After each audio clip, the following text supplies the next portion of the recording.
Today we are joined by founder and CEO of Tenbound, a renowned research and advisory firm dedicated to go-to-market B2B SaaS sales development.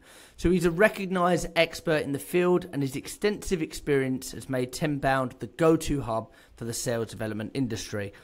Our guest recently released his first book, The Sales Development Framework, which has garnered high praises from industry professionals. We are excited to delve into the world of sales development today and uncover the secrets to building successful SDR teams and pipelines. So without further ado, let's dive right into the conversation. Our guest today is David Dulany. How are you, David? Yeah, doing well. Yeah, thanks for having me on. Fantastic. Well, thank you for joining us. I'm excited to talk all things sales with you. So probably the best place to start is the way we start all of our podcasts. Who are you and what problem do you solve? Yeah. Well, the first question, that's a really good one. We could do the whole podcast, right? But problem-wise, I'm here in Silicon Valley, and a lot of startup companies are run by engineers. They're software engineers. They're brilliant engineers. And they don't necessarily come from a sales background or a go-to-market background as far as the process that they need to be able to sell their product. And so the problem that we solve is really, okay, I've got product market fit, and now how do I go to market with this and build a repeatable, scalable sales process, so that we can fill the pipeline and start to show results back to the investors.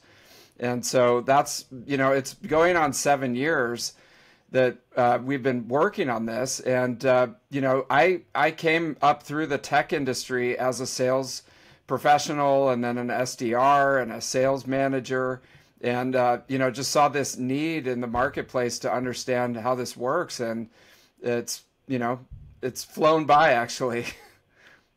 Okay. So we like to, when we're selling, we really like to think of so the doctor analogy. So we might have the prescription. So you've got the prescription and you need to find the patient and work out whether they've got a headache or they've got a brain tumor.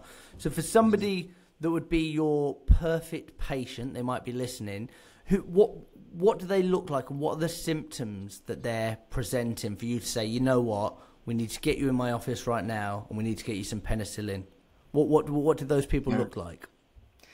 Yeah, I mean, there's a few. On the advisory side, if it's a newer startup that's trying to figure out their go-to-market motion and really get a playbook in place to be able to scale, that would be, and especially if they've got some funding, that would be the perfect, solution that we could provide to those companies. And then on the individual level, we have just sort of a self-paced, self-moderated subscription product called Tenbound Plus, where they can get all the templates and frameworks and everything that we use with clients and just sort of do it themselves. So that would be a sales manager, SDR manager, or even an SDR could join Tenbound Plus. And then on the more the media side, if someone's trying to reach our audience and get in the conversation with the people that are interested in this, we offer basically an advertising product to sales technology companies where they can sponsor our events and podcasts and webinars and things like this. Okay. And from your research and even your time in the trenches, if you will, it looks like SDRs in terms of the churn rate is on the kind of steady decline, typically staying, I think sometimes it's 18 months, sometimes it's 12 months. Mm-hmm. What should we be looking for in terms of SDRs that stick to a role and stay with us for the long term? Yeah, I mean, it's got a bad reputation, kind of. I think the role itself is sort of a bus stop on the way to something bigger and better. And it's such a critical role at a company, especially when you're starting out, that I would look at it as creating a career progression for people and really making it something where we want to invest in you. We want you to be successful, and we're going to create a longer lifespan than 12 or 18 months at the company, and really make it almost like it's a training program for getting into sales or marketing or customer success at the company, versus just hiring somebody to make phone calls, which is how a lot of companies look at it. So it sounds like perhaps it's more of a company issue than an SDR issue in terms of where do you start, where do you see yourself in the future, how do we get you there? So maybe a bit of false advertising from some of the companies out there, or am I misunderstanding? Yeah, I mean, I think people it's sort of known as an entry level position where you can get your foot in the door of the tech industry, and then you can go to these offices and play foosball and drink cold brew, and it looks fun and exciting and stuff like that. And especially when you're coming out of college with no idea what you want to do, and you're just sort of have a vague idea that you want to get into the tech industry. It attracts people that are still trying to figure out what they're trying to do with their lives. And so they get into the position and they're just like, this sucks. This is like the worst job at the company, basically. And so I think on the part of the people that are applying for SDR jobs, you gotta really take a hard look at what you're actually going to be doing, because if you've never sold anything, you're not particularly extroverted. You don't, aren't out, trying to talk to people all the time. You don't like doing research and digging through information to try to find data to be able to use in your outreach. I mean, you're going to be miserable, and you're going to quit, or get fired, in under a year. So you got to kind of self-regulate if that's. You really have to understand what the job is. It's a very interesting. Sorry to stick on it, but it's a very interesting kind of topic you bring up, because obviously, if you're dealing with engineers or software engineers that haven't really trained or never worked in sales, and then so where does the responsibility lie? Is it on the SDR to do the research, or if I was an SDR going into a company and there wasn't a sales leader there to guide me, and it was all on me? Surely the onus would be on the leader, and if they've not got a sales background, or is that where you come in and you say, hold on, it doesn't matter, we can fix this problem? Yeah, it's a really good question. I mean, yes, the ultimate responsibility comes down to the leader, right? Because they're the ones that are trying to build pipeline and grow sales at the company, and that's why they hired the SDR. So it does come down to them. You can't just throw the job to a 22-year-old person who just graduated from college and say, figure it out, because it's sink or swim. They might be able to if they're an all-star and they're curious. You can self-educate on the web right now with YouTube and blogs like Tenbound, and get all the frameworks and everything. Actually, they should join Tenbound Plus, because then they get all the goodies and stuff. But you can self-educate to the point. So if you can hire somebody who can figure out the motion and write the playbook and make the calls and get the meetings and do everything, I mean, that's a rock star. But 99% of the people out there would be sitting there going, I don't have a playbook. I don't have any skills. I don't have any guidance from the leader. And you're setting me up to fail here. And that's what you see more often. Okay.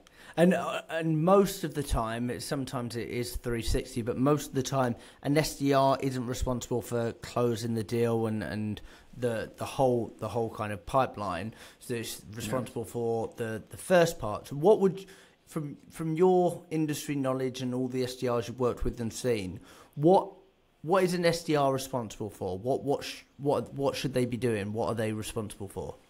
Yeah. So on the most basic scale, if you have inbound leads, then they should be routed to the SDR in most cases, unless it's a red hot lead. Give them the medium leads and the cold leads, and have them make sure that there's someone following up on everything that's coming in, because that's going to be the lowest hanging fruit.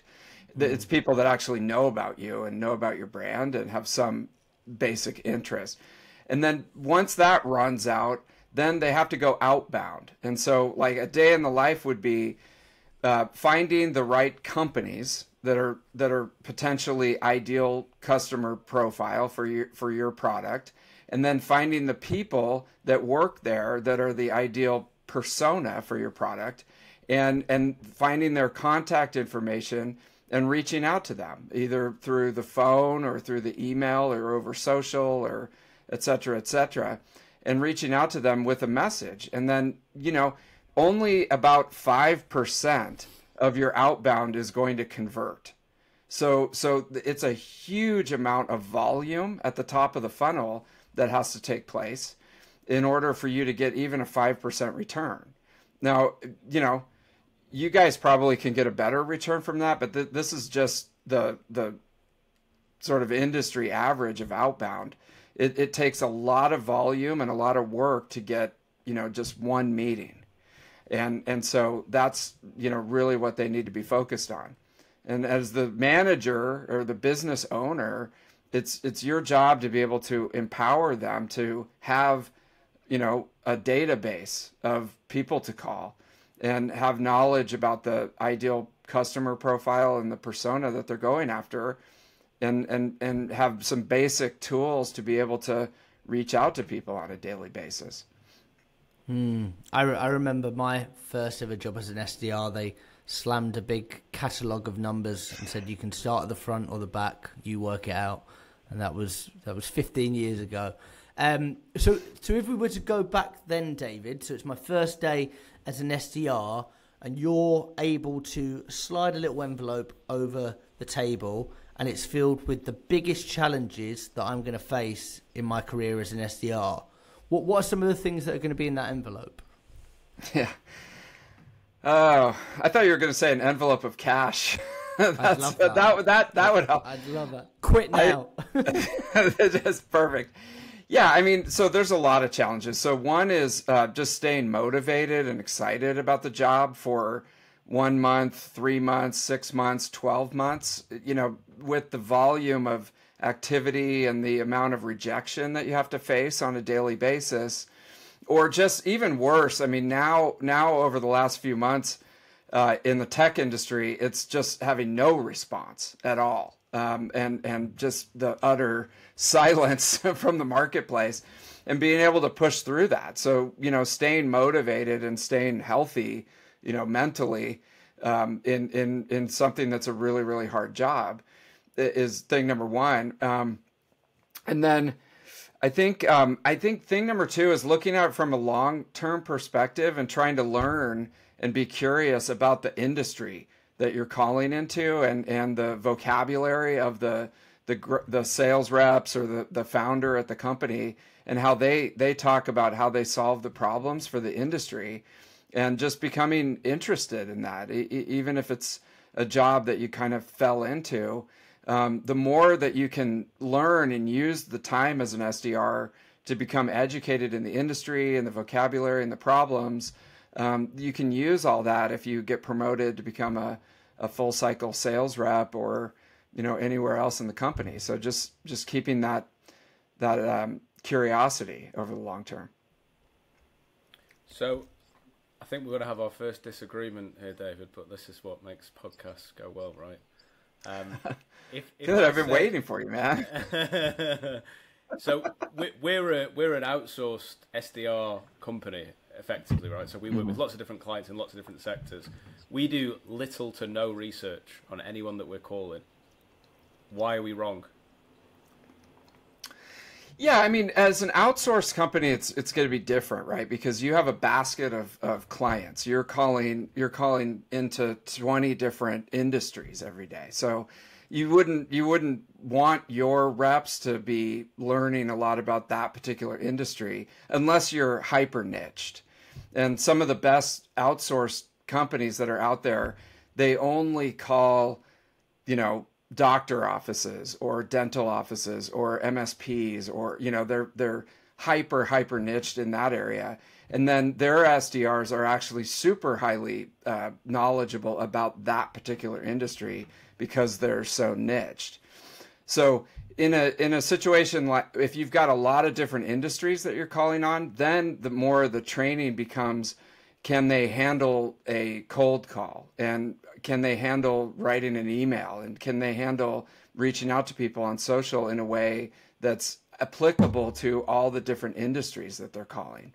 And they're really, really good at the technical aspects of being an SDR, which is probably where you guys spend most of your time. Yeah, exactly. More understanding what makes CEOs tick, things like that. I thought you were going to disagree with me more on that. You've well, I'm from California, right? So we're agreeable to the point where we don't like conflict. That's not everybody, but just me. I look at it like there's a I call it like the SDR trifecta, which is if you think of a Venn diagram with a middle section of 3 circles. So one is the technical skills of an SDR, like being amazing at making cold calls and emails and all that, the communication skills. And then the other one is staying motivated over the long haul and staying interested in the job. The other one is the industry aspect and becoming fluent in the industry that you're calling on so that you can leverage that later in your career. That part would be, it's good for if someone wants to stay at a company for 2, 3, 4, 5 years and really become an expert in that industry. But if they're working at an outsourced SDR agency, that's not as important, really. Okay. And a question we get both asked a lot. I'm not as good at answering it, to be honest with you. Jack's much better than me at answering it, but it's all around mindset. What's the mindset I need to have? Are there any hacks in mindset, ways I need to be thinking to actually do the job? Can you shed any light on what you would say if you were asked a similar set of questions? I mean, so I would be really honest with yourself, and it's a lot of it about self-awareness and really asking yourself, do you know what you're getting into? And before you take the job, understanding how entrepreneurial are you and how gritty are you and curious, and can you take a lot of rejection without getting bummed out and having it ruin your whole day and keep moving forward? Are you really that type of person, deep down inside? And if you can honestly answer yes to a lot of those questions, or you can take some pre-employment screening or something like that, or talk to a therapist, I don't know, and figure out that that's you, then you're going to do great as an SDR and a sales rep, and you're going to be super successful. But if you can honestly look at yourself and you're like, you know what, I'm a little bit shy. I like to be alone. I don't really like talking to people. And the slightest, bump in the road puts me on the couch with a bag of popcorn for the rest of the day. You're going to be miserable as an SDR. And so, and as a sales rep. So I think you really got to look at it before you, and if someone's listening to this and you're like, I am a SDR and I'm failing, it might just not be the right fit for you. So it's something to think about. You make a very interesting point, because I don't know if, especially when we're interviewing people, when we're saying like, you will be rejected maybe hundreds of times on a daily basis. So over the space of a month, you'll be rejected thousands of times. Is that something that you could deal with? And the examples that you typically get of why you would be good with rejection aren't strong enough. So I don't know if, like you said there, it's a really interesting one. Me and Zach talk a lot about like having that relationship with validation and rejection. So really, you probably should reach out to a therapist and work out if you are in a good enough place to handle lots of rejection. You said something earlier, David, that I just want to kind of come back to, because it does tie into the mindset piece. So it was like, you said something like, do you have the motivation to last the first couple of months or whatever? We're really big, and we really get into a bit of a debate about motivation via discipline, because motivation won't last forever. We know that. Like, it gets to the point where eventually the motivation battery will be running low. So what do you do in those situations? Motivation will get you maybe to probation, your first 2-3 months. When you're in a role 2-3 years, what can you do past that motivation to still, I guess, remain motivated, but without the motivation? Do you know what I mean? Yeah, definitely. There's a few things. I mean, the usual answer is if you have a good process and your day is sort of laid out in a smart way, you don't necessarily need to be motivated. You just follow along the process and stick with the process and trust it and know that it's going to work and actually do it. You know, if there's a plate of broccoli and a hamburger in front of you, you can get motivated all day, but if you just keep eating the hamburgers, your health is not going to be good. So you got to trust the process and stick to it, and trust it more than your motivation. And then, you know, there's an analogy. There's a guy named Daniel Priestley. I don't know if you guys know about him. He's over in the UK. He's really good. He's one of my favorite business guys, and he gives an analogy where if you're driving an old Opel, you know, that's falling apart, and you're pushing it as hard as it can, it's only going to go 60 kilometers an hour or whatever, and no matter how motivated you are. But you can be completely unmotivated in a Ferrari and go 120 miles an hour. And it really, at that point, comes down to the vehicle, the product, and the process that you have. And really, motivation is not even a factor at that point. So, you know, if your product sucks, your company sucks, your manager sucks, and you really hate the job, you're not going to be motivated very long. I thought that was a very well put together answer. Thank you, David. Okay, so we train SDRs. They come into us. We typically hire people with no experience. Some people think we're crazy to start from scratch, and some people understand that if we were to hire somebody with 10 years experience as an SDR, they typically have the same 10 years, the same 1 year 10 times. So we like to start with blank canvases and find people so we can kind of, they've not got any bad habits and things like that. So say somebody was coming into us and we wanted to make them killer SDRs, where should we start? What's important? How do we create the best possible SDR? What skills do they need? Yeah, and it's a great place to start. The first recommendation is that hiring is your most important job, and finding the right people. And it's so basic and trite kind of to say that, but it really is, because you're going to make or break the company based on who you hire. So I really take that process seriously and make sure that you're focused on getting the best possible recruits in the door. And if it's not a hell yes, then it's a no. So, and the old saying is hire slowly and then fire fast, which is not nice at all, but it's so true. So a couple of things to think about is putting rejection into the hiring process. So there's a guy named Chet Holmes who wrote the Sales Machine, and there's a process that he used to use where people would call and they'd start having an interview, and he would get about halfway through and just tell them, look, I don't think that this is going to work. I'm not really hearing a player here on the call. And then just shut up and let them address that and see what they do. You can save yourself a lot of time, because if they just sort of fold up and go home, then you know that wasn't a really good fit. But if they start coming back and pushing back on you and trying to convince you to continue the call, this will be a little secret. See if people actually listen to this podcast before they call you for the interview.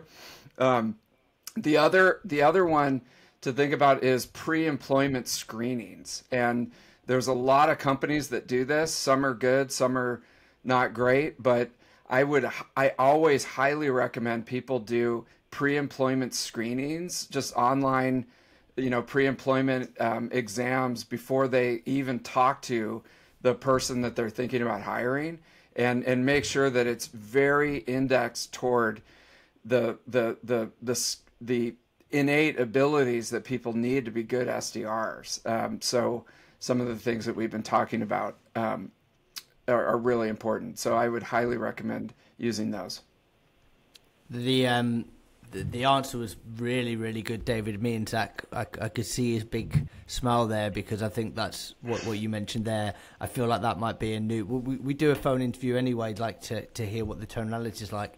I do like that, and I feel like you might have just found the missing piece from our hiring process. That was brilliant. Okay, so it sounds like a lot of the things that you said that are important when first training up or hiring an SDR, it sounds like it's all about mindset and resilience. So do you think that if you find the right person with the right mindset and the right resilience when it comes to rejection, do you think that if they have those boxes ticked, they have what it takes to be a good SDR? And if not, what else do they need to tick? Yeah, I mean, I think that's a good start. And the other one is curiosity and being actually interested in how do I get better at the job? So that it's a lot easier to hold somebody back than to try to push them off the couch, and they need to be coming to you and asking questions and figuring out what the resources are and how they can get better and improve their own game while they're there. And so, that curiosity and hunger, it's hard to teach that in somebody. They either have it or they don't. And definitely if there's somebody like that, even if they're some of the best salespeople out there are really annoying to their boss and to their manager and to the owner of the company, because they keep calling and emailing and asking questions and probing and poking and trying to find, the weak spots in the marketing plan and stuff like that. And it's a pain in the neck, but they're the top performing salesperson because they're pushing forward to try to improve. So yeah, again, it's what you guys are doing is so hard because it's such a competitive industry. And I'm talking about the ideal person that you would want working there at your company. And it's like 1% of the total applicant pool that's coming inbound to work there. So it's really hard to find these people.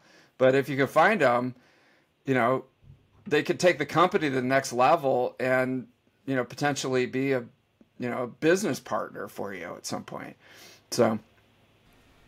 Very timely. We're going through a bit of a recruitment drive at the minute and having some headaches. We've got tougher with it, and as we've got tougher and it's got a bit slower, people don't make it as far as they once did when we started out. But yeah, you're talking our language. It's so hard. It's so hard. I mean, you can't run, especially if you get a campaign, you can't run the campaign if you don't have the SDRs, right? And so, you don't want to just plug in anybody who comes in. You have to be choosy in recruiting and finding the right people. It's hard, man. I mean, you're in a very hard business in a lot of ways. But anyways, we could talk about that on the next podcast. You feel our pain. That's all we need to hear.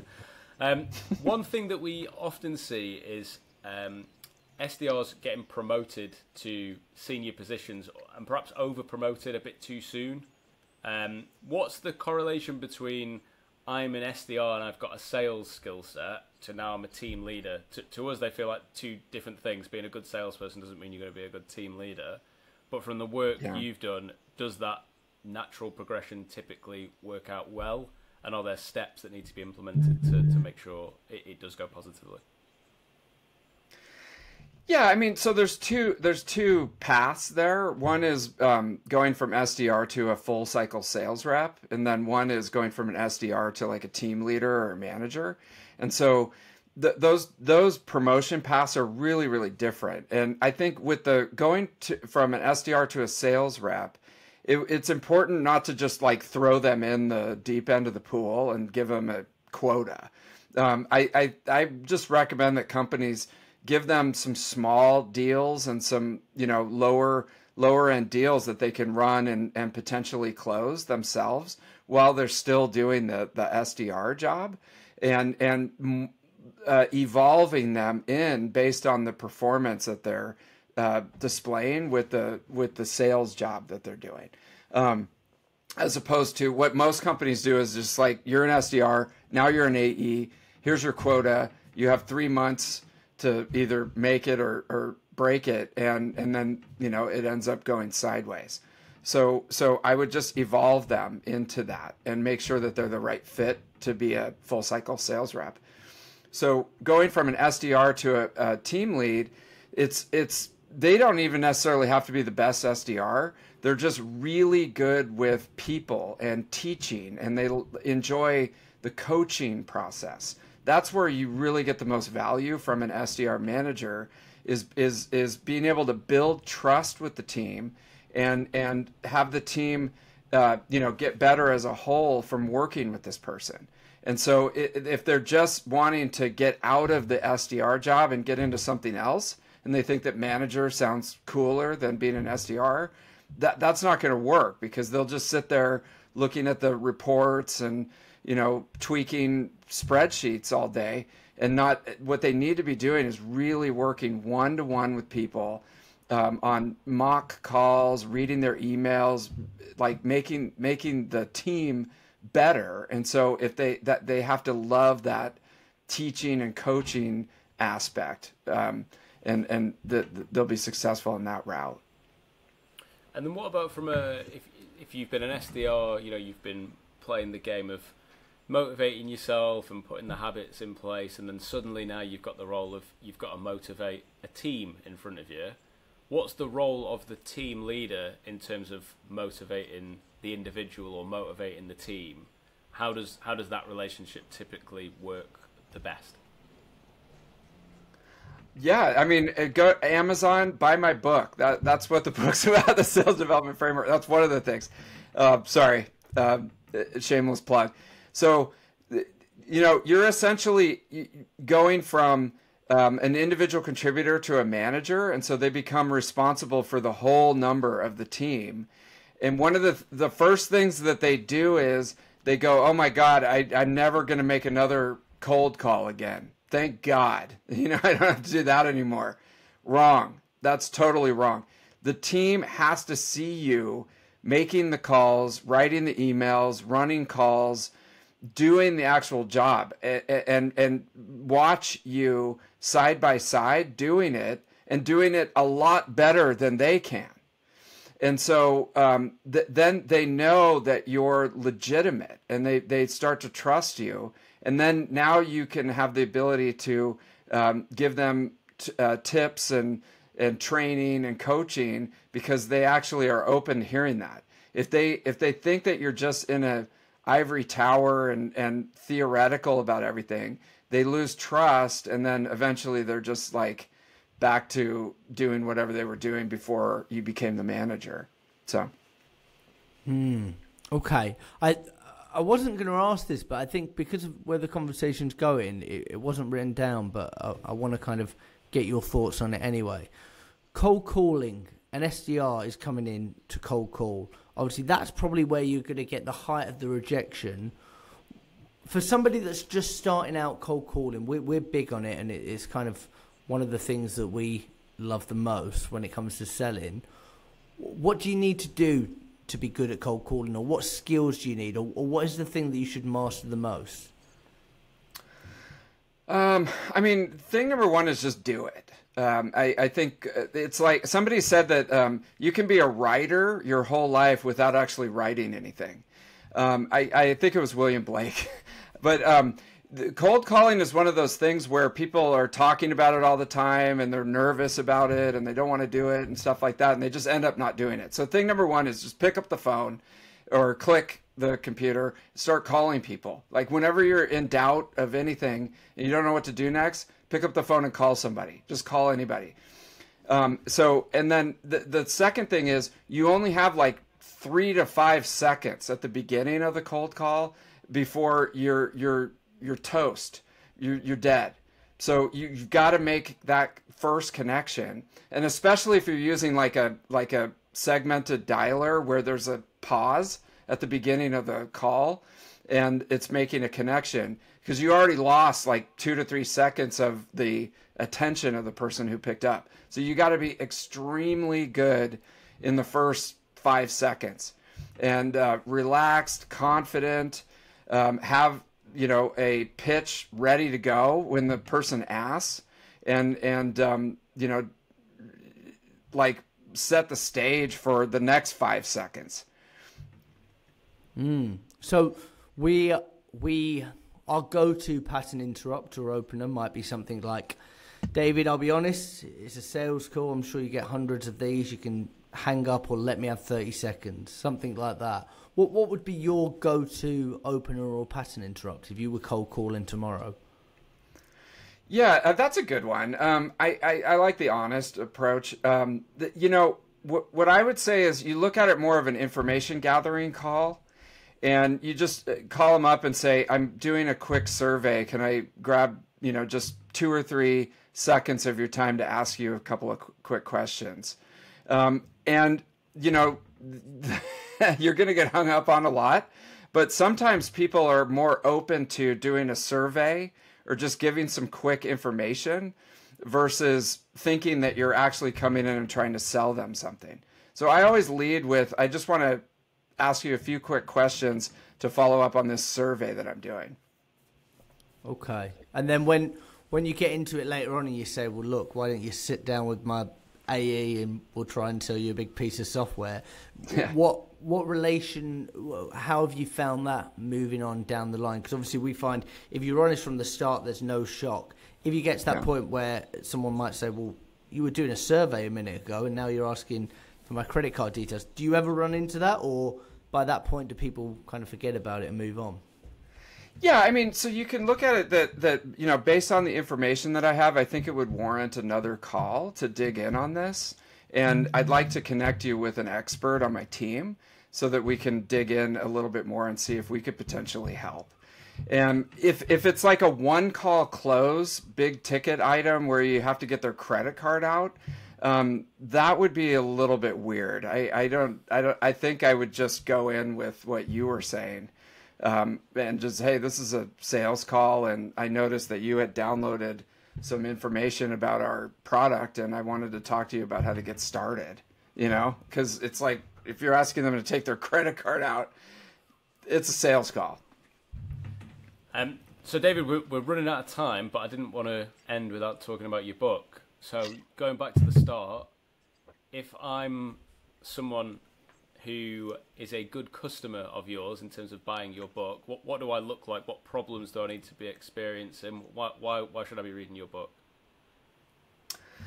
Yeah, so if you're running a sales development team, or you're running a layer of managers who are running a sales development team, even if you're an SDR and you're thinking about getting into the team lead or the management role, it just gives you a step-by-step framework to be able to do that, at least that first 90 days of the job, and really set yourself up for success from a foundational level in running one of these teams.